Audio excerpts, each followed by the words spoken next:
How many people have seen it twice before? I'd like to see some more hands, but that's pretty good. Hey, I wanted to, we were discussing this a little bit. I wanted to start by talking about someone who was very, very important to the film, and to you, Adam Sumner. Yeah, it was nice. I heard everybody applause for him Yeah. in there. I don't know how many TGA members we have here that knew him or knew about him, but for those of you who don't know, he is a legendary assistant director. And even that's an understatement. Worked a lot with Steven. He works with Steven Spielberg. He works with Martin Scorsese, two young guys that you've Yeah, heard of. heard of. And luckily, I worked with him for 20 years. This is his last film. He passed. We started shooting in January and in February. He felt a thing in his throat, and he got very ill. And we decided what to do with his time. We wanted to make a movie, and perhaps that spirit got into the experience, which is absolutely the best experience that I've ever had making a movie. Because anybody who knows, normally you kind of go through an experience, and sometimes you kind of paying attention to a million different things, but kind of none of it at the same time. And your memory is, I don't remember what just happened, but I hope we got something. But if you go to work with somebody like Adam, going through what he was going through, you just remember every moment. You see everything, you're grateful, you're aware, and it's maybe weird to say, it was just the most magical time to be with him. He was able to see the majority of the movie before he passed away. But yeah, it's impossible to understate his charisma, his ability with the crew to move mountains and have everybody loving to go to work, his humor, his respect for everybody, his great ability to pick up certain crew members that might have needed a little bit of help, know the crew members who didn't, and let them get on with it, and everything was always fun, just humor. He took his work so seriously, and he took life and himself not seriously at all. I mean, that's an amazing quality of somebody who can live that way. So yeah, it's my pleasure to work with him for 20 years.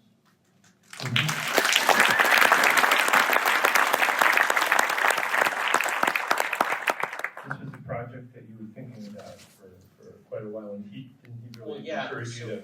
That's exactly right, is that having worked with him for a long time, he was aware of what I had, and I had pieces, or I had a half a thing, and so he was always keenly aware of it, because also he loved the scale of it, because he was, I will say, if I could give one criticism about him,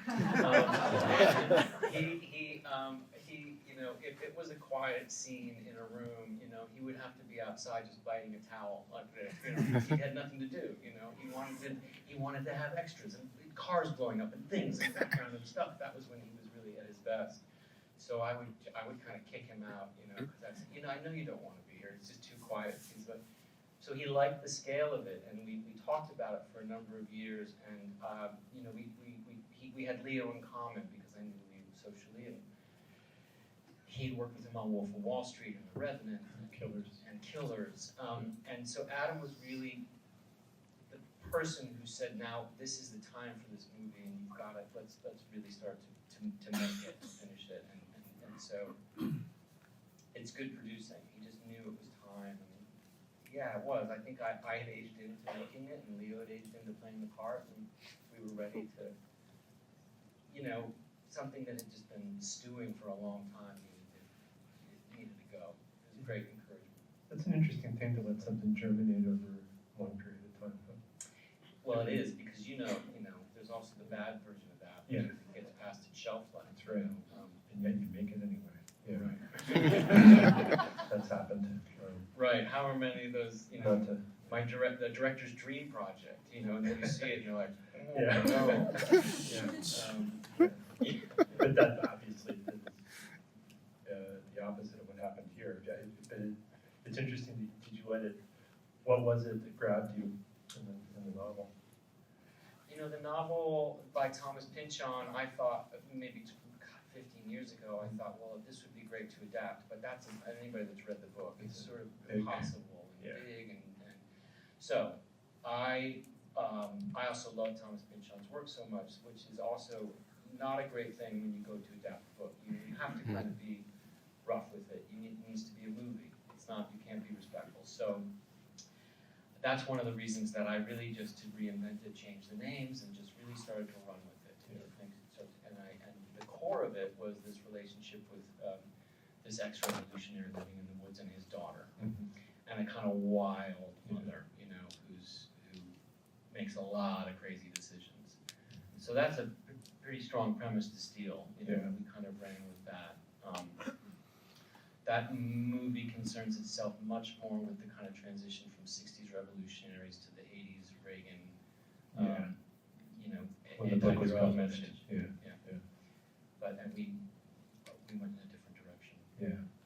I wanted to ask you about the location scouting for this movie because, man, you know, it's a lot of territory and it's all different and it's all wild. Yeah. And how much time did you spend on that? So long. Yeah. So long. Yeah. I suppose because I am not a good enough writer sometimes to write things without being in a place. You know what I mean? My imagination can be good for certain things, but then, you know, physically being in a place is so helpful. So even kind of halfway through writing, I was scouting and then knowing, oh, there's going to have to be a mission, there's going to have to be this. So knowing basic things, but going to find those places, helped me in the writing, you know. And I guess years and years ago we really started, and then took a break. Years and years ago, took a break. Okay, get back at it again. Bring Adam. All right, find stuff without Adam. Bring Adam. Show and tell Adam. Try to impress him and say, what about this? What about that? You know, getting kind of auditioning it, and it just informed the writing. It formed everything. Finding good locations is great, but you know, when you find a community that can embrace you, like when we found El Paso, amazing. That's all the Benicio stuff is in El Paso, plus a lot of little odds and ends that are sprinkled through the movie. But going to that place, which is a really magical place, right on the border, obviously. But beautiful buildings, beautiful architecture, unused and really rarely filmed, and a community of people who were so great to work with, so excited to be there with us, and you know, a place where Leonardo DiCaprio can walk down the street and no one really cares because Benicio del Toro's there. It's like, you know, they did not really care that much about it. Like, that guy's here. Yeah, I mean, and rightfully this is so. your friend. Yeah. But I can't say enough about El Paso and all these other communities. Going into Eureka. The woods. That's where his house. Yeah, that's basically we shot from the tip of California, the northern point to the southern point. Yeah. The Down at the opening border. is at the border, Otay Mesa, which is right near Tijuana. We were really right. That's the border wall right there. Constructed a kind of faux immigration camp where, you know, to be honest with you, we couldn't. There were times where we saw border crossers and we didn't know if they were background extras or if they were real border crossers. And generally, they were real border crossers. You know, they would. I can remember being. This is not a joke. In the little trailer when Perfidia first comes in with Lockjaw, her door. There's an open door to her back, and I'm sitting crouched in this little trailer, and this family of immigrants just walks right by. I went, that thing's the real thing, you know? And then a few moments later, Border Patrol came and got them. And that, we were there for 4 days. I don't know who agreed to let us shoot there, but they did. Yeah. When were you shooting? We shot from January to July of 2024. last year. Yeah. 2024. Getting those three pillars, the three male pillars together for the movie, I know was really, you know, important to you, and it's certainly like hits the movie home, and between Sean Penn, Leo, Benicio, I mean, it's like 3 different kinds of energy. Yeah. Yeah. Super dudes. Yeah. The dude energy is strong there. Yeah. Leo obviously is Leo, terrific to work with. I love him in this part. He was the first. Well, the truth is, Regina was the first person that I cast. Well, I mean, in the universe, Yeah. it's like a whole other world. But, you were talking about the male leads, but I just was thinking in terms of. Yeah, we'll start with the men. Then we'll get to the Regina's my neighbor, so I really went to her first. I really wanted to work with her, and then I went to Leo, and that was that was great just to start that collaboration going. And obviously Benicio was in my mind from forever, and I knew him, so.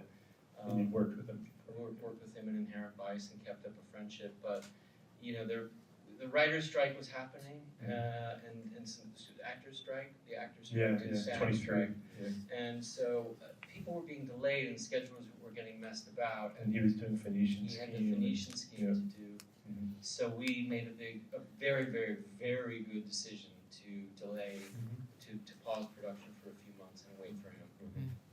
because as I think we all know, he's irreplaceable. Yeah. And Sean, I had worked with on Licorice Pizza and I'd known for a number of years, but yeah, there was something incredibly exciting about a meaty part to work with him on, and his physicality, his fucking craziness, his talent, and he's a director too, generosity to other actors, the thing that he could bring to the part, which was, not just a kind of meathead, he is a meathead, but there's a kind of, from time to time, you really feel sorry for him. He's been in his pathetic pursuit of this thing, And we would joke from time to time, even the most liberal of us on the set would say, I'm sorry, but I'm Team Lockjaw today. I just really feel bad for this guy. He is fucking lost, Right. And so that was something that Sean could give in his performance for you. It's a hard thing to do as an actor. Yeah. Yeah, but the center of energy in this movie is the women. Right. I mean, Right. Yeah. And it starts with Tiana, Yeah, it certainly does. Yeah. Give it up for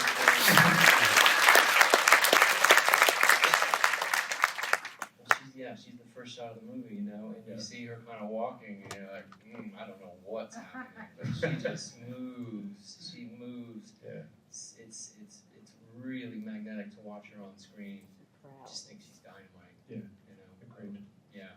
Yeah. And so I suppose that was a really big part to make sure we got right. Because you need that energy.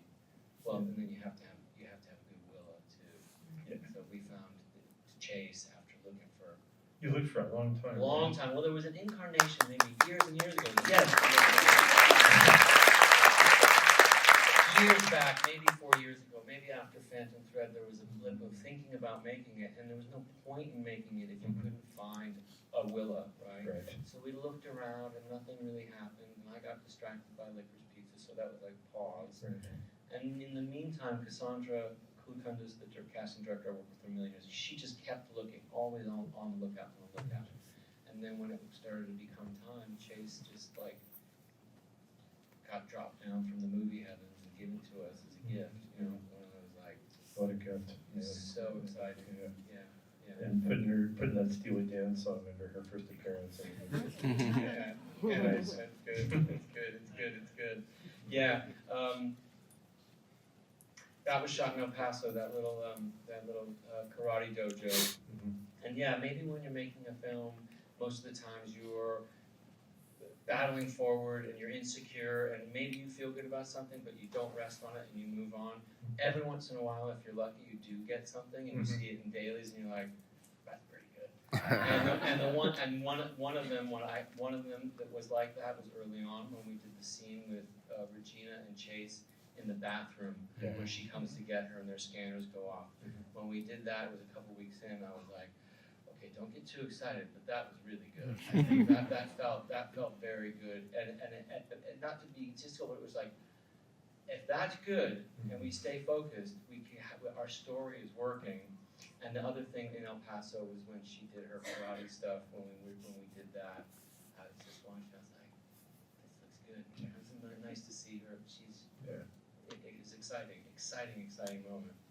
Yeah, I mean, I remember you and I were talking once, and we were talking about, you'd done a lot of period pieces in a row, and this movie technically falls into the head of a period piece, but not, it isn't really. And so, you said, it'd be great to make a movie that takes place now, that's not bound to any time, so the production design can be freer, so that you can really get loose with the actors. Yeah. Well, that's exactly what this is. The freedom to be agile, to not be boxed in, to shoot this way, that way, particularly when you go into communities that are smaller like El Paso, to really just kind of improvise and discover things. That is a luxury of shooting a contemporary film that I hadn't had in a long time. It requires a tremendous amount of pressure and planning on everybody. This we could fight fast and loose, which is a great feeling. Great feeling. In VistaVision. Well, yeah, so not that loose.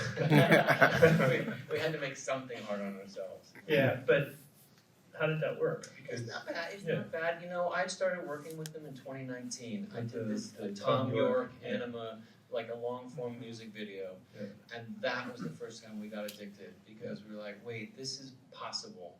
It's really possible. Darius Kanji helped me with it. I remember we were stealing shots on a train in Prague, and he was laughing so hard. He was like, "We're stealing shots with a VistaVision camera." And I was like, it's just a camera. Let's not be precious with it. So that put a bug in us to use it, and just over the years, kind of built up a kind of network of people that might have them, and turned out Giovanni Ribisi, the actor, is an incredible connoisseur of great camera gear, and the network of people led us to Giovanni, and he said, I've got one. He had the best one, really, the best refurbished and the best working, the most reliable. So I mean, it's not without its temperamental nature, but not bad. Not like when you were getting all the 70s refurbished on the master, right? Right. Then they kept, there's a lot of breaking down. There's a lot of breaking down. Yeah, I mean, it goes with the territory. Right. It can make your back hurt for a little while, just dealing with the technical issues that come with dealing with old machinery, but the satisfaction, it's huge, it's huge. It was exciting when we got a lot of old refurbished 70mm projectors out of hibernation back in 2012. That was the best. We did a little run of 70mm stuff. A lot of them then, it was easy to find them in retrospective, revival houses, obviously in the MoMA here and stuff like that. But we worked with this guy Eric Lomas. He was like, we could get more. There's more, and he put them around, and it's just been growing. It's been great. It has a special kind of meaning at this point in history to be shooting in film. Very few people still do it, and then to be making a point of screening it on celluloid is it's a statement. It is. Well, there's not much more. I mean, I love it, and I'll fight for it. I think it's a better experience. I love doing it. I try to encourage anybody that can. There's a kind of misnomer, I think, from time to time that it's not affordable. It can be. There are ways to do it. It's not that easy. I know, but I obviously love it, and I love the presentation, and I'll continue to struggle. What's the advantage? What's the greatest beauty? That's such a good, big question. I know, and it's too easy to say just because I love it. I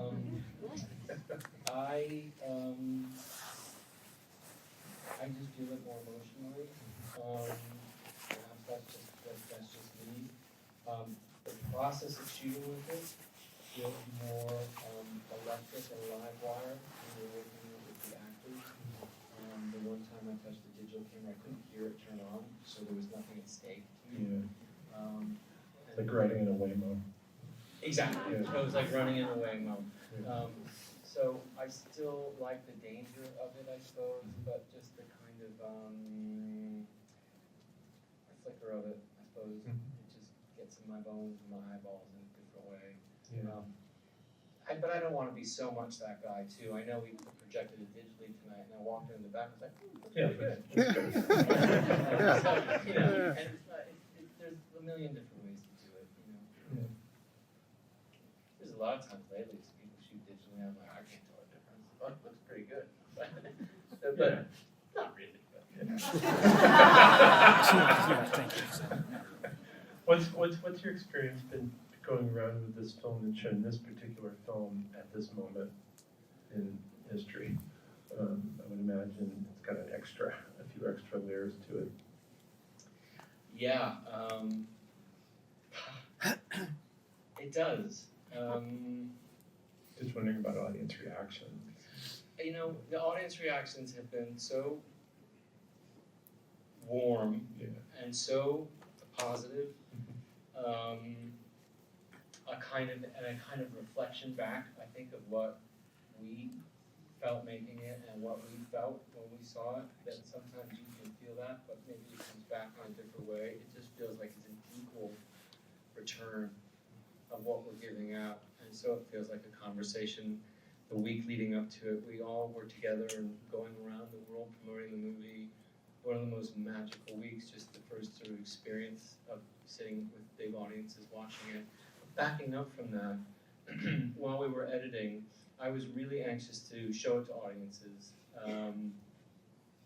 We went to Chicago, and we went to Arizona. We went to El Paso? No, we didn't screen in El Paso. We went to outside Phoenix,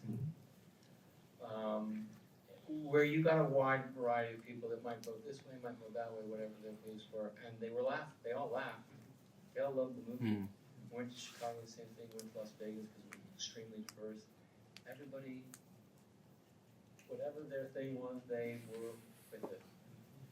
In Chicago, when we were screening, it was the beginning of some kind of movements of troops and things happening back home in LA. I mean, really, it was like it was happening that day. We were screening the movie in Chicago and watching the movie.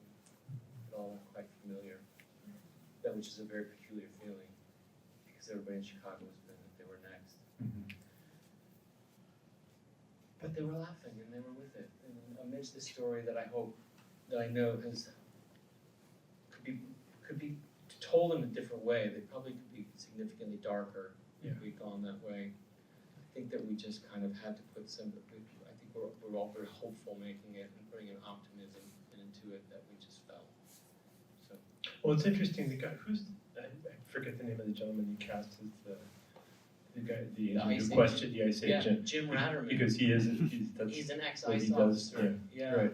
Jim Ratterman is the guy that interrogates the kids in high school. Yeah. He's an amazing guy. He's so good at it. Yeah.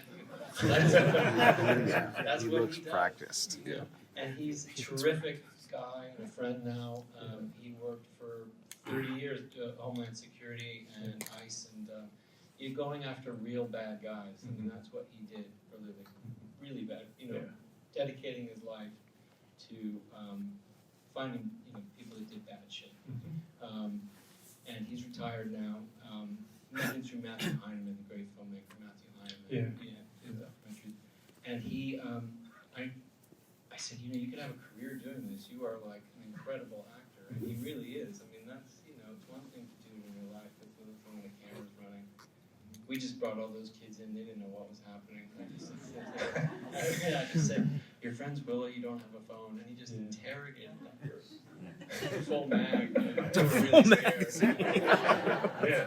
But I mean, in terms of, to get back to what you were saying about, the film could have had a different accent, gone in a different direction, but the thing about him is that he's so it's more than just, it's the thing that you can do with someone who's not an actor that isn't really possible with an actor. They bring something that's extra if you know how to let them do it, and if they know how to do it in front of the camera.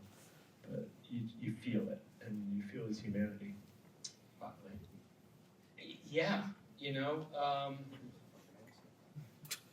we had a lot of non-actors in the movie, a lot. I mean, really a lot. Like but most of the people that you've probably never seen before, I mean, the list is long. Everybody down in El Paso during that whole sequence with Benicio and the immigrants. The woman that helps him get out of the jail situation, who says you're a bad hombre, take your insulin, she's a nurse. She calls him Bob. So she calls him Bob. The list is long, and all the military dudes are ex-Rangers that had been in Afghanistan, and they kind of came to work with us, and it was really great to have their expertise and to not let them. They were really obsessed with making sure that we weren't going to make it like movie shit. That was their kind of obsession. They're like, "We'll show you how it really goes." And I was like, "Show us how it really goes."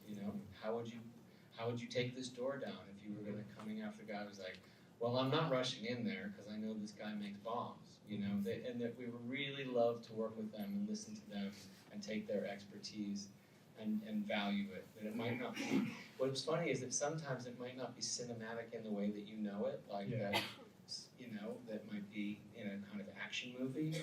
But it ends up being extremely cinematic when you just play it how they would really do it. Because it's so specific. Yeah, because it's so specific, and even if it doesn't say like that's really like that's how we would do that, and that, and that. And so that's an invaluable kind of collaboration with those guys. Same thing with all those non-actors. Once you can get them comfortable to say, just tell me how you would do this. And yeah, we got very lucky with that. Again, that goes to Cassandra, who goes ahead to these communities and finds people. And it's just great at finding people. Yeah, I mean everybody's just like on the money. Yeah. The teacher at the beginning is a local teacher in Eureka. When he's stoned and he's talking about that. He's great. Yeah. He's vaping in the classroom. Then going home and watching Battle of Algiers. That's right, of course. Yeah. How long did it take you to shoot that chase on the that hills? road? Oh my God. I don't remember for sure, Yeah. but I think it was probably over about the chase before they smashed. We probably shot about 4 days. But we would go in the morning and we would go in the evening and do some stuff in between for the lights, right? So we would run off and do other stuff, but it was so far away that at a certain point there was really just about 6 or 7 of us and the car drivers, and we would go out in the morning and we would,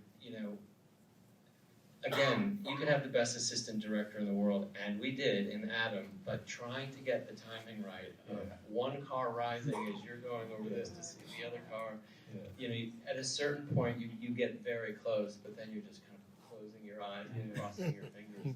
But is the light a problem? No, it's just you wanted certain backlights. Sometimes you wanted backlight, sometimes you wanted front light. And that was it. Those hills are amazing. So much fun. What's it? Yeah, I thought that it was that place on the.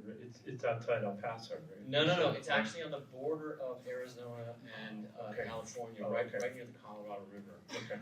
Yeah. It's a stretch of highway that, it's wild. Yeah. Because the thing there is, for anybody that's ever driven a road like that, you're going fast because you're on a desert highway. Right. You gotta get up to 70, 75, maybe even 80 miles an hour, and there is a moment where you are cresting over that and you cannot see what is in front of you. You just kind of cross your fingers that nothing is there.